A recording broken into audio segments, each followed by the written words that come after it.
Hey everyone, welcome back to my channel Scale Up. In this quick tutorial, I will show you how you can fix that your network or Wi-Fi is not working on Windows 11.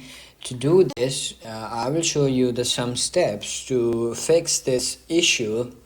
So let's get started. You can simply search over here in the search bar, device manager, and then simply open it up.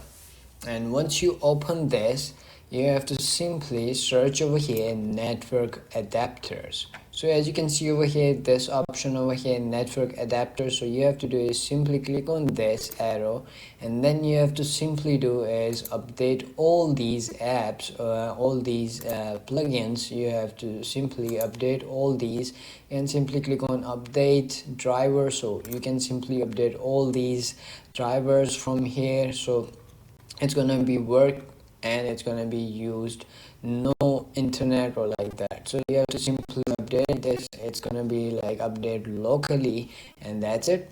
And you have to do is after this you have to do is simply go to your Wi-Fi and then click on network and internet settings. So once you comes in this page, you will see over here your network over here.